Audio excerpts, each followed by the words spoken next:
Alors, 777, qui avait déjà posé une question tout à l'heure, l'arrivée des tableaux numériques et autres concepts dans les points de vente vont-ils s'accentuer? Va-t-il? Oui, non seulement ils vont s'accentuer, mais c'est vital pour l'avenir et le développement du PMU. Nos parieurs en point de vente ne sont pas différents de la population française. Ils ont des smartphones, ils sont connectés, ils ont l'habitude d'interfaces digitales, tactiles.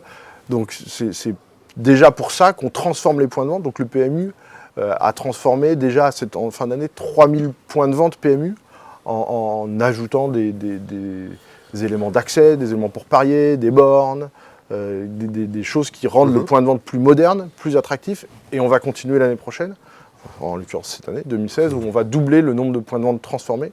Mais on ne va pas s'arrêter à ça. Il y a des éléments de modernité, des éléments de simplification de l'accès et de la prise de pari qui vont arriver, notamment via l'application MyPMU qui existe déjà et qui va être un peu le pivot de toutes ces évolutions techniques, technologiques, toutes ces innovations en point de vente. D'accord, justement.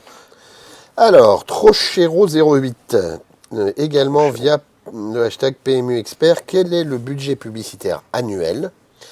Et le PMU ne donne jamais de gadgets publicitaires, stylos, pochettes, etc. à ses encartés. Alors, il y a plusieurs réponses. Le budget publicitaire annuel, on ne le communique pas. Il y a peu d'annonceurs qui communiquent leur budget publicitaire annuel. Pour vous donner un ordre d'idée, quand on fait une campagne télé, c'est de l'ordre de 2 millions d'euros qu'on donne à l'ensemble des chaînes. Une campagne, c'est quoi, 2 semaines?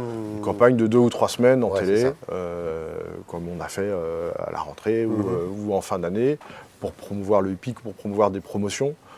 C'est de cet ordre-là. D'accord.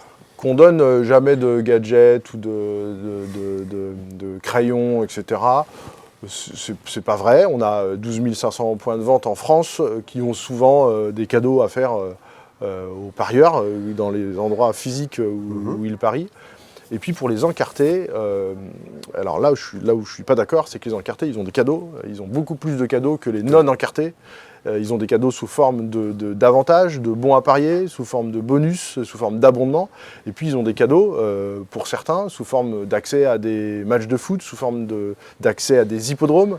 Donc c'est pas des crayons, c'est pas des gadgets, mais c'est des beaux cadeaux. Et on va encore renforcer ça cette année 2016. J'imagine ça aussi qu'on va en reparler. C'est que les clients qu'on connaît, les clients qui sont identifiés, les clients qui ont une carte, on va être encore plus généreux avec eux par rapport à des clients qu'on ne connaît pas, avec qui par définition on ne peut pas être généreux, ou alors on est généreux avec tout le monde. D'accord. Question d'Alboton. Qui sont aujourd'hui vos véritables concurrents? Par exemple, The Turf a-t-il profité de la scission et de l'exaspération de certains joueurs contributeurs? Alors, on a des concurrents sur le hippique, on a des concurrents sur le sport, on a des concurrents sur le poker en ligne. Comme je vous disais tout à l'heure, en point de vente, il n'y a pas de concurrence autorisée. La réglementation. Donc The Turf, pour le citer, fait partie de nos concurrents en ligne. Évidemment que c'est des concurrents actifs qui nous obligent tous les jours à être meilleurs. Est-ce qu'ils ont gagné des clients, est-ce qu'ils ont gagné du chiffre d'affaires? Il faut leur demander à eux. Après, j'ai envie de dire, nos concurrents, ils vont au-delà de nos concurrents opérateurs de paris. Nos concurrents, c'est l'ensemble des jeux d'argent. Qui ne sont pas que le sport, le poker ou le hippique. Notre valeur ajoutée, notre obligation, c'est de donner envie de jouer au PMU, mais pas seulement par opposition à nos concurrents qui font la même chose, mais par opposition à l'ensemble des propositions de jeux d'argent, voire on peut même aller au-delà. L'ensemble de nos concurrents, c'est l'univers des loisirs. Parier, c'est un loisir. Se passionner, vivre des émotions sur une course de chevaux ou pendant un match parce que j'ai parié, c'est un loisir en soi, ça peut prendre du temps.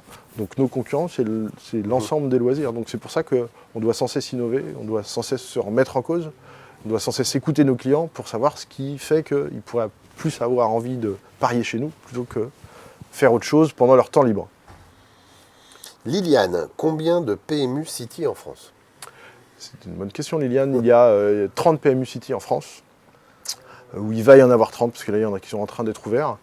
Là aussi, c'est important pour nous, les PMU City. Les PMU City, c'est des points de vente entièrement dédiés aux paris hippiques dans des centres-villes, de grandes villes, dans des endroits où, hélas, les bars, tabac, PMU sont moins nombreux, de moins en moins nombreux, du fait de l'augmentation des loyers, du fait de la densification des centres-villes. Donc, dans ces endroits-là, où on n'a plus assez de bar tabac pour répondre aux besoins de nos clients, on ouvre ces PMU City.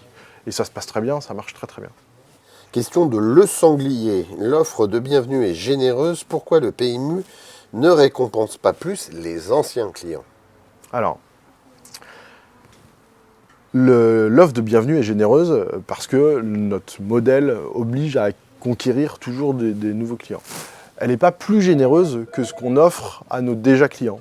La seule différence, c'est que les 170 € qu'on offre à un nouveau client, ils sont affichés pour tout le monde, par définition, parce qu'ils ont vocation à recruter l'ensemble des clients. On est généreux avec nos déjà clients, sauf que tous nos clients ne sont pas exposés à toutes les offres qu'on propose à tous les clients. C'est l'intérêt de connaître nos clients, c'est qu'on leur propose des offres de générosité en fonction de leur comportement de jeu, en fonction de leurs habitudes de jeu, en fonction de leur historique, en fonction de leur ancienneté. Et donc, on est généreux avec nos clients et il y a peu de clients qui peuvent dire que dans l'année, ils n'ont pas reçu une seule proposition du PMU, une proposition de générosité de l'ordre des, pas 170 € d'un coup, mais je vais prendre un exemple très concret, puisque vous m'avez demandé d'être concret. Un client qui joue tous les jours au Quintet Plus et au Simple, sur du hippique, et qui est identifié, dont on sait, soit il est sur PMU.fr, soit il a une carte PMU, on va l'inciter à découvrir d'autres offres. Donc par exemple, on va lui dire, demain, monsieur le client, je te propose 10 € pour découvrir le multi, par exemple. Ça, c'est des offres qu'on fait tous les jours pour nos clients, c'est des offres ciblées. Donc on est généreux, c'est juste que ce n'est pas affiché pour tout le monde. Et ce n'est pas la même chose pour tout le monde, par définition, puisqu'on adapte nos propositions en fonction de qui vous êtes. Très bien.